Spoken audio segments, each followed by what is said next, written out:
নিজে আল্লাহর রাসূলের কাছে বলার কোনো সাহস নাই। সাইয়্যিদাতু নিসাই আহলিল জান্নাহ হযরত ফাতেমা নিজের মা উম্মুল মুমিনিন হযরত আয়েশাকে যে বলতেছেন, আম্মা জান, এই যে দেখেন আমার হাতের তালুর চামড়া উঠে গেছে, কলর দিয়ে পানি টানতে টানতে কোমরে দাগ পড়ে গেছে। আম্মা জান, বাবা দাস দাসী বন্টন করতেছে, যাদের জরুরত তাদেরকে যুদ্ধলব্ধ দাস দাসী বিতরণ করতেছে। আমার কথাটা কি একটু বলবেন? আমাকে যেন একটা খাদেমা দেয়, ঘরে কাজ করার জন্য একটা মানুষ যেন আমিও তোহফা হিসেবে পাই। এই যে দেখেন হাতের তালুর চামড়া উঠে গেছে, কোমরে দাগ পড়ে গেছে, চাকি ঘুরাইতে ঘুরাইতে হাতের তালু ঘা হয়ে গেছে। উম্মুল মুমিনিন নবীজিকে যা সাইয়্যিদাতু নিসাই আহলিল জান্নাহর পক্ষ থেকে নবীজির কাছে সুপারিশ করলে আল্লাহর রাসূল সাল্লাল্লাহু আলাইহি ওয়াসাল্লাম হযরত ফাতেমাকে ডেকে কাছে নিয়ে বলে, মা সারাদিন কাজ করো, তোমাকে দাস দাসী দিলাম না, দামি কিছু তোমার হাতে তুলে দিচ্ছি। রাতের বেলায় শয়ন করতে যখন বিছানায় যাইবে, তখন বিছানায় গিয়ে তাসবিহে ফাতিমি যেটাকে বলা হয়, রাসূল বলতেছেন 33 বার সুবহানাল্লাহ বলবে, 33 বার আলহামদুলিল্লাহ, 34 বার আল্লাহু আকবার। এই 100 তাসবিহ বিছানায় পয়সা ঘুমের পূর্বে আদায় করবি মা। 33 বার সুবহানাল্লাহ, 33 বার আলহামদুলিল্লাহ, 34 বার আল্লাহু আকবারের তাসবিহে ফাতিমি তোমাকে দিয়ে দিলাম। দাস দাসীর যেতে অনেক মারে সারাদিন পরিশ্রম করে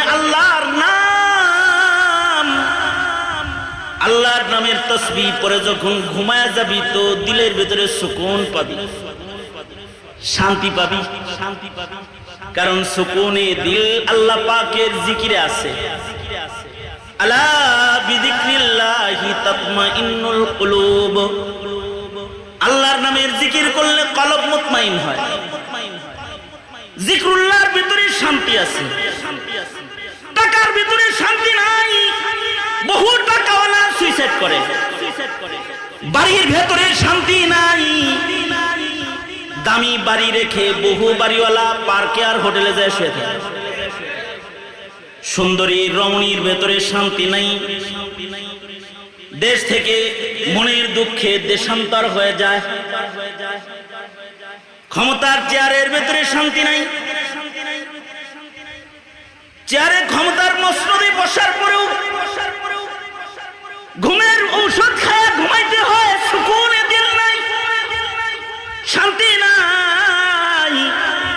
কিন্তু আল্লাহর নামের জিকিরের ভেতরে শান্তি আছে। এই যে কাদার ভেতরে বসছেন, বসে বসে আল্লাহর জিকির করতেছেন, একটা শান্তি আছে। এই যে গরমের ভেতরে বসে আছেন, আল্লাহর স্মরণ হইতেছে, আল্লাহর নামের জিকির হইতেছে, একটা শান্তি আছে। ঠিক কিনা? আওয়াজ করে বলেন ঠিক কিনা? শান্তি আছে। কারণ সুকুনে দিল, দিলের শান্তি আল্লাহ পাকের জিকিরের ভেতরে আছে। দিল কি গহরাই সে উনকা নাম জব লেতা হুঁ मैं, चूमती है मेरे कदमों को बहारे कायनात। কেউ যদি দিল থেকে আল্লাহর নাম লয়, কেউ যদি দিল থেকে আল্লাহ পাকের জিকির করে, তার দিল শান্ত হয়ে যায়, শান্তি আসা যায়, সালতানাত তার কদমে পড়ে যায়, দুনিয়া আখিরাত তার সুন্দর হয়ে যায়। আল্লাহর রাসূল নিজের কন্যাকে তাসবিহ দিতেছেন, আমরা নিজের কন্যাকে কি দিই? একজন গল্প করে, হুজুর মেয়েদেরকে একটা একটা ফ্ল্যাট দিছি, মাশাআল্লাহ। ছেলেরে বাড়ি লিখে দিছি, মাশাআল্লাহ। নামাজ শিখাইছেন তো? না হুজুর। তিলাওয়াত শিখাইছেন তো? না হুজুর। আল্লাহর নাম নেওয়া শিখান নাই, কালেমা পড়া শিখান নাই। পড়াইছেন তো এমন ইউনিভার্সিটিতে যেখানে গেলে কালেমা ভুলা যায়, নাস্তিকদের ছাত্র হইতে হইতে আল্লাহ ভুলা যায়, ওখানে পড়াইছে। মুরতাদের শাগরেদ হইছে, নাস্তিকের শাগরেদ হয়ে হয়ে আল্লাহর নাম ভুলে গেছে, এবার রাসূলকে গালি দেয়, এটা শিখাইছে। নিজের সন্তানগুলাকে যে এমন জায়গায় পড়ায় পড়ায় নাস্তিক বানাইতেছেন, মুরতাদ বানাইতেছেন, ঈমান নষ্ট করে ফেলতেছেন, এটা তো কখনো খেয়াল করেন নাই। আপনার ছেলে ওযু করা জানে না, আপনার ছেলে সুবহানাল্লাহ উচ্চারণ জানে না, আপনার ছেলে কালিমা পড়া জানে না, এটা তো খেয়াল করেন নাই। হুজুররা মাহফিলে বৈশা কিছু উৎসাহ দেয় আপনার সন্তানকে, এটাও একদল চক্রান্ত করে বাধা দিয়ে যখন বন্ধ করে, তখন আপনিও কোন যে হুজুরের না কথা না কইলি বলা, আপনিও হেগো দলে যোগ দিছেন। মিয়া 20 তো মরতেছে আপনি। মৌলবীর বয়ান শুনে এদেশের যুবকের হুঁশ আসে, এদেশের প্রজন্মের মানুষের ঈমান রক্ষা হয়। কাদিয়ানিয়াত চিনে, নাস্তিকবাদ চিনে, মুরতাদ চিনে, বেঈমান চিনে। মৌলবীর কথা শুনে বেঈমান চিনে, বেঈমান চিনে। মৌলবীর কথা শুনে হক আর বাতিল চিনে, ভণ্ড দাজ্জাল চিনে, দাজ্জাল চিনে, ভণ্ড চিনে। ঈমানদার তার ঈমান রক্ষা করার জন্য সম্বল অর্জন করার মতো মানসিকতা তার ভেতরে হয়, যতটুকু চাষাবাদ আলেমরা করে এটা বন্ধ করে। আর আপনি দলীয় কারণে মিয়া আমনিও হ্যাগর পক্ষ লইছেন, এদিক দিয়ে 20 মরতেছে আপনার, ঈমান নষ্ট হইতেছে আপনার সন্তানের, আপনার প্রজন্মের। আপনার সন্তানকে কয়টা তসবিহ কেউ হাতে তুলে দিবে, নিজে তো দেন নাই, দেন নাই, মৌলভী সাহেব তুলে দিব, কইছেন যে আইবে এনে মাহফিল হবে না, অমুক আসলে মাহফিল হবে না, অমুক আসলে মাহফিল হবে না। এই মিয়া আমরা কি রামদা তুলে দিছি নাকি? আমরা কি চাইনিজ কুড়াল তুলে দিছি, রিভলভার তুলে দিছি নাকি? আমরা তো নবীজির সুন্নাত তুলে দিছি। এদেশের আলেমরা প্রজন্মের হাতে সুবহানাল্লাহ তুলে দেয়, নারায়ে তাকবীর তুলে দেয়, আল্লাহু আকবার তুলে দেয়, আল্লাহু আকবার তুলে দেয়, কোরআন তুলে দেয়, ধারালো অস্ত্র তুলে দেয় না, তারা জাতির কাছে তাসবিহ তুলে দেয়।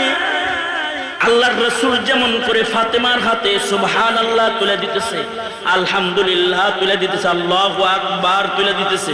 আল্লাহু আকবার জোরে করে বলেন, আল্লাহু আকবার। এই আস্তে না, আস্তে না, চিল্লা জোরে আওয়াজ করে বলো আল্লাহু আকবার, আরো জোরে আওয়াজ করে বলো আল্লাহু আকবার, জোরে করে বলো আল্লাহু আকবার। সাইয়্যিদাতু নিসাই আহলিল জান্নাহ, জান্নাতি রমণীদের সরদারিনীর হাতে আল্লাহর রাসূল তুলে দিতেছেন সুবহানাল্লাহ, আলহামদুলিল্লাহ তুলে দিতেছেন, আল্লাহু আকবার তুলে দিতেছেন। কখন পড়বে? বিছনায় যায় পড়বে। কখন পড়বে? হ্যাঁ, এই কথা বলেন, কখন পড়বে? বিছনায় যায় পড়বে, ঘুমের আগে পড়বে। তাসবিহ ফাতিমি কখন পড়বে? হ্যাঁ, তাসবিহ ফাতিমি কখন পড়বে? ঘুমের আগে পড়বে। অবশ্য বুখারীতে তাসবিহকে তাসবিহুল ফুকারাও বলা হয়। প্রত্যেক নামাজের পরে তাসবিহে ফাতিমি পড়তে হয়। সুন্নত মাসনুন আমল, নামাজের পরে তাসবিহ পড়া। সালাম ফিরাই দৌড় দিবেন না।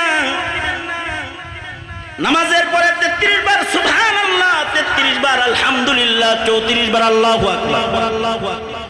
তাসবিহে ফাতিমি মাসনুন আমল। আল্লাহর নাম জপবে, আল্লাহর গুণগান গাইবে, আল্লাহর বরত্ব বর্ণনা করবে। এটা হলো শিক্ষা, তালিম। কিন্তু ঘরের একজন অভিভাবক হয়ে যে স্মার্টফোন কিনা দিছেন, পারে তো নামাজের ভিতরে মেসেজ চেক করে, এর কোনো কল আইলো কিনা, মেসেজ আইছে কিনা। ও নজির আহমদ সাহেব হুজুর কইছে, নজির আহমদ সাহেব কইছে পাশাপাশি নামাজ পড়তেছি, চাচার গলার ভেতরে ছেলে মোবাইল কিনা গলায় দিয়ে দিছে সুতা দিয়ে, পুরা হারায় গেলে বের হওয়া তো আরাম হয়েছে, কিন্তু নামাজ নষ্ট হয়েছে। নজির সাহেব হুজুর কয় যে আমার পাশে নামাজ পড়বার লাগছে, সুদাইসির এত সুন্দর কোরআনের তেলাওয়াত হইতেছে, এর ভেতরে রিং আইছে, নামাজের ভিতরে ফোন ধরে কয় নামাজ পড়তেছে। আরাম তো হয়েছে, কিন্তু বহু হারাম হয়েছে। স্মার্টফোন বহুত আরাম হয়েছে, ভিডিও কলের আগমন হয়েছে, গ্রুপ কলিং এর আগমন হয়েছে, লাইভ প্রচারণার আগমন হয়েছে। হ্যাঁ আরাম হয়েছে, কিন্তু অনেক কিছু তো হারাম হয়ে গেছে। রাতের বেলায় মোবাইলটা লইয়া শুইছে তো সুবহানাল্লাহ 33 বার, আলহামদুলিল্লাহ 34 বার, আল্লাহু আকবার এগুলো করে ঘুমের জায়গায় ফেসবুক খেলতে খেলতে ঘুমায় গেছে, অথবা ইউটিউবের গান শুনতে শুনতে ঘুমায় গেছে। কতক্ষণ 5 মিনিট 10 মিনিট, এই ভদ্রের মতো কথা কইস, কিন্তু 5 মিনিট 10 মিনিট, হ্যাঁ ঘন্টার পর ঘন্টা চলে গেছে। তাবরানীর riwayat, আল্লাহর রাসূল বলেন উম্মতেরা রে, একটা ছাগলের দুধ দহন করতে যতটুকুন সময় লাগে অতটুকুন সময় হলেও রাতের বেলায় নামাজ পড়ো। একটা ছাগলের স্তন থেকে 40-50 কেজি দুধ হয়, হ্যাঁ, আর দুধগুলা দহন করতে তো কম পক্ষে ঘন্টা 2 সময় লাগে। ছাগলের দুধ দহন করতে কতক্ষণ সময় লাগে? এই কথা বলেন কতক্ষণ সময় লাগে? হ্যাঁ 5 মিনিটই ধরে নিলাম, বড় ছাগল হইলে 10 মিনিট লাগে।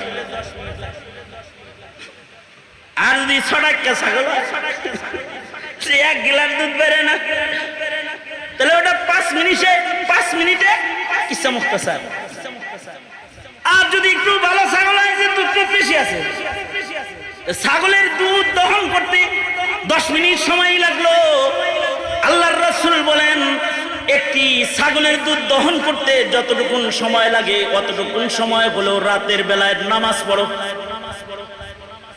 রাতের বেলায় নামাজ পড়ো মানে তাহাজ্জুদের নামাজ পড়ো, নফল নামাজ পড়ো। 5 ওয়াক্ত তো পড়বা, রাতের বেলায় নামাজ পড়বা।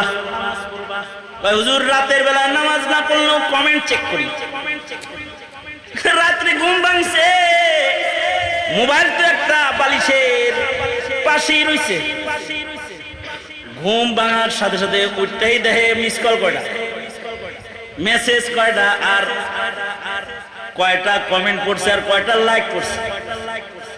ওই যে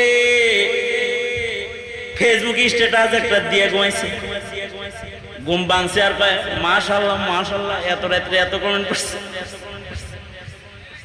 এই চেক তো কত জনাই করছে, কিন্তু রাতের বেলায় ঘুম ভেঙেছে আর ওযু বানায় 2 রাকাত নামাজ কয়জনে করছে? কেউ যদি রাতের নামাজ পড়ে থাকে তাইলে ও রহমানের গোলাম,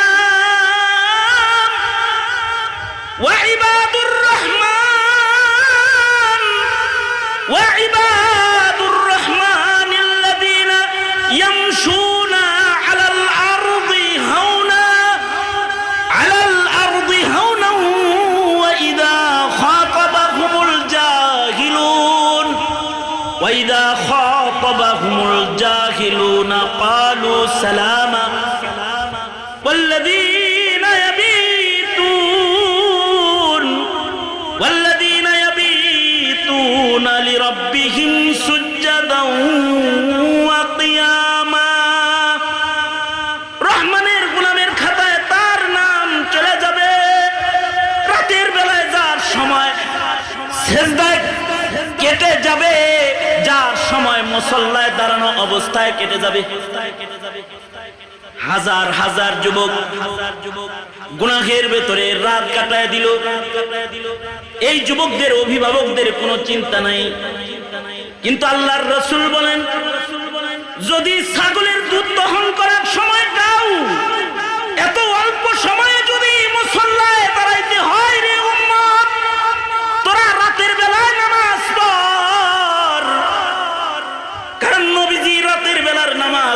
পাইছে মাকামে মাহমুদ, আর নবীর উম্মতেরা রাতের নামাজ রাতের ইবাদত দিয়ে পাবে মাকামে বেলায়েত। সুবহানাল্লাহ, আস্তে করে কোন নবীজি পাইছেন মাকামে মাহমুদ, নবীর উম্মত পাবে রাতের নামাজের বদলায় মাকামে বেলায়েত। বেলায়েতের মাকাম পাবে। আল্লাহর রাসূল কয় 10 মিনিট হইলেও পড়িস, ছাগলের দুধ দহন করতে যতটুকু সময় লাগে অতটুকু হইলেও নামাজ পড়িস।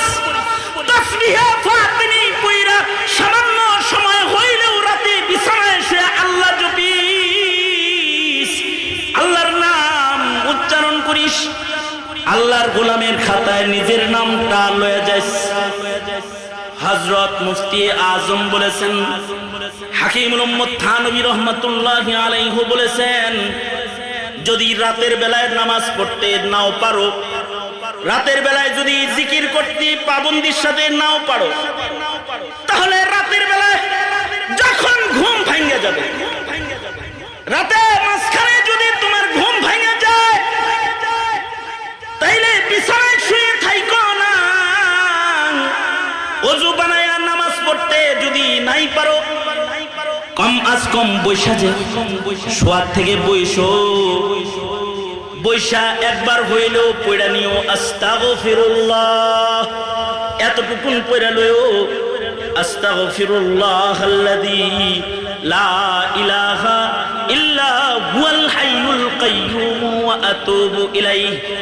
ইস্তিগফারটা জবানে আইনা নিও, আবিল আসহারি হুম ইস্তাগফিরুন, শেষ রাত্রিতে ইস্তিগফারকারী হয়ে যাও।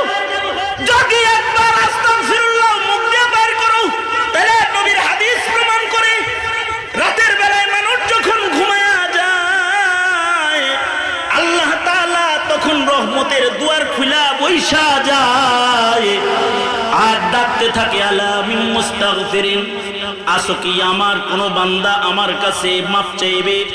ক্ষমার দুয়ার খুলে আমি বসে গেছি, ইস্তিগফার করো, মাপ চাও, তোর জীবনের গুনাহ মাফ করার লাইগাই আমি বসছি রে গোলাম, তুই আমার কাছে মাপ চাইনি, আমি তোকে মাফ করে দিব। সরকার বলে, এতটুকুন সময় কি রাত্রে তুমি আল্লাহরে দিতে পারবে না? আল্লাহর রাসূল কিন্তু এতটুকুন দেন নাই। আল্লাহর রাসূল তো পুরা রাত্রিটাই আল্লাহরে দিয়ে দিছে। যখন আয়াত নাযিল হইছে, আমিনাল লাইল ফাতাহাজ্জাত বিহি নাফিলাতাল লাকা আসা আন ইয়াবআসাকা রাব্বুক, আসা আন ইয়াবআসাকা রাব্বুকা মাকামান মাহমুদা। আল্লাহ মাকামে মাহমুদ দিবে রাত্রে নামাজ পড়লে। আয়াত নাজিল হয়েছে, আল্লাহর রাসূল রাতের ঘুম নিজের জন্য হারাম বানায় ফেলাইছে। সারা রাত নামাজ পড়তে পড়তে নবীজির কদম মুবারক ফুলে গেছে, জ্বর এসে গেছে, জ্বরও রাসূলকে নামাজ থেকে ফিরাইতে পারে না। কম্বল গায়ে দিয়ে আল্লাহর রাসূল নামাজে দাঁড়ায় গেছে। শেষ পর্যন্ত রাতের বেলায় নবীরে আরাম করানোর জন্য এক আয়াত যথেষ্ট হয় না, 2 পৃষ্ঠার সূরা মুজাম্মিল নাজিল হয়েছে। বন্ধুকে ডেকে ডেকে বলছে, বন্ধুরে মাকামে মাহমুদ আপনাকে দিব। তাই বলে কি সারা রাত জায়নামাজে দাঁড়িয়ে থাকতে আমি বলেছি নাকি? ও বন্ধু, ইয়া আইয়ুহাল মুজাম্মিল কুমিল লাইলা ইল্লা কালিলা নিসফাহু আও ইনকুস মিনহু কালিলা আও জিদ আলাইহি ওয়া রাত্তিলিল কুরআনা তারতিলা। বন্ধু হে, সারা রাত নামাজ পড়া লাগবে না, কিছু সময় পড়েন। নবীজির নামাজ তো ফিরাইছে আল্লাহ তাআলা সূরা মুজাম্মিল দিয়া, আর আল্লাহ তাআলা হাবিবরে নামাজ পড়তে নির্দেশ করছে, কিন্তু রাসূল উম্মতকে বলে তুই কিছুই পারস না, তো 2 রাকাত নামাজ পড়। শেষ বেলায় আল্লাহর রাসূল বলে, তুই যদি এত কাতর হোস যে তুই রাতের বেলায় উঠে কোনোদিন নামাজ পড়তে পারস না, তাহলে তুই ইশার নামাজ আদায় করে বাইনাল ইশা ওয়াল বিতর, ইশা এবং বিতরের মাঝখানে 2-4 রাকাত নফল নামাজ হলেও তুই রাতের বেলায় পড়ে ল। তারপরেও আল্লাহর গোলামের খাতায় নাম রাখ, আল্লাহর গোলামের খাতা থেকে কিন্তু তোরা নাম কাটাইস না। এটা হলো নবীজির তারগিব তারহিব। আল্লাহর রাসূলের উৎসাহ উদ্দীপনা হলো উম্মতের জন্য এমন। আমি জিজ্ঞাসা করি, এই পিতার দল যার ঔরসে সন্তান রয়েছে, আমি জিজ্ঞাসা করি, হে বড় ভাই যার ছোট আরো 4টি ভাই রয়েছে, এই অভিভাবক ঘরের যার অধীনস্থ 10 জন সদস্য ঘরে ভালো খাবার ভালো কাপড় পরে চলাফেরা করছে, তুমি কি তোমার ঘরের কাউকে রাতের ইবাদত করতে বলেছিলে? তুমি কি কখনো রাতের বেলায় তোমার সন্তানকে গুনাহ থেকে বাঁচতে বলেছিলে? হিসাব দিবা কি আল্লাহর আদালতে? সেটা বলো। কি হিসাব দিবা আল্লাহর আদালতে? ওইটা বলো। তোমাদের রাতের ঘুম ভাঙাতে যারা আগমন করে তারা জেলখানায় চলে যায়। তোমাদের ঘুমন্ত ইমানকে যারা জাগ্রত করে তাদের হাতে হাত করি পড়ে যায়। তোমাদেরকে যারা পাপাচার থেকে সরে ইবাদতের রাজপথের রাজত্ব দেখাবে তাদের জবানে তালা লেগে যায়। তো তোমার ইমান, ঘুমন্ত ইমানকে জাগাবে কে?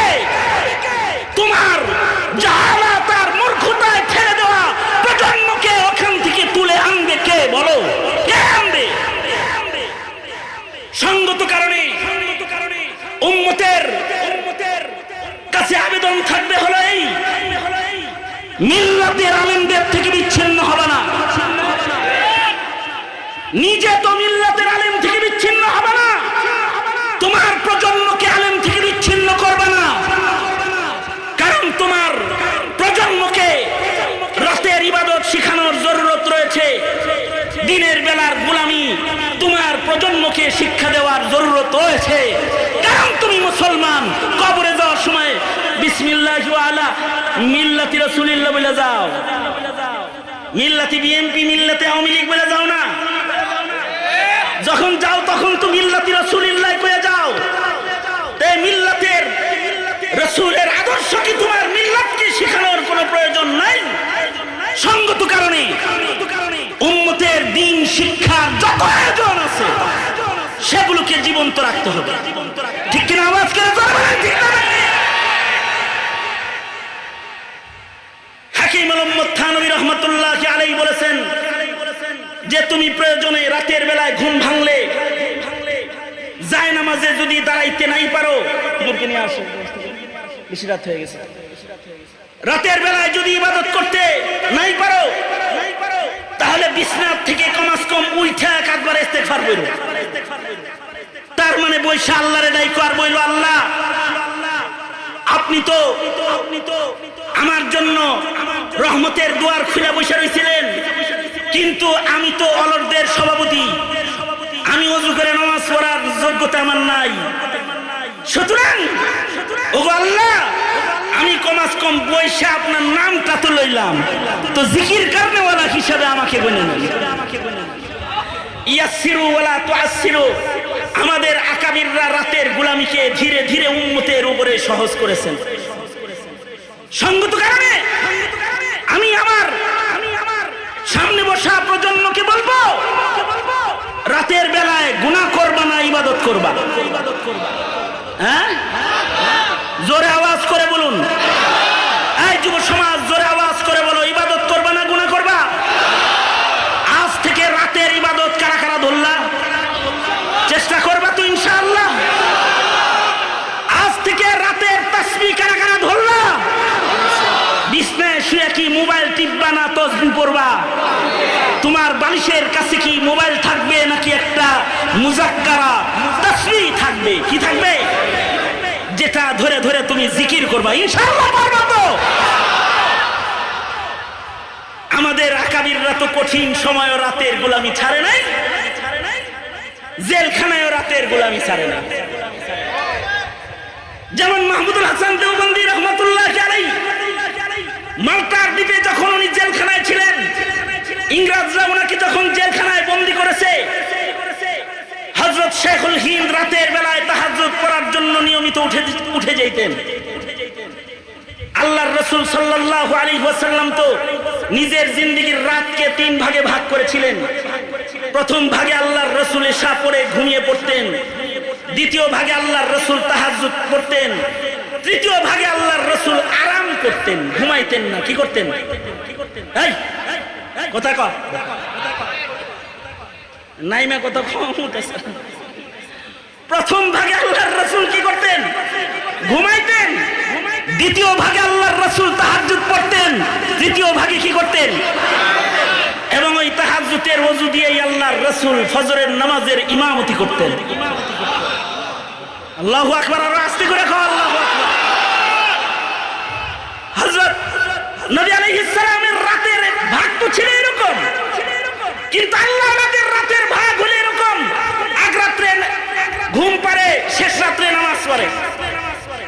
এই কারণেই হুসাইন আহমদ মাদানী রহমাতুল্লাহি আলাইহি শীতের দিনে হযরত মাদানী রহমাতুল্লাহি আলাইহি শেখুল হিন্দকে গরম পানি একটু উপহার দেওয়ার জন্য শেখুল হিন্দ যখন ঘুমাইতেন, হযরত মাদানী তখন বোতলের ভেতরে পানি ভইরা পেটের আর গায়ের গরম দিয়া এটাকে ঠান্ডা ও শীতল হওয়ার থেকে রক্ষা করতেন।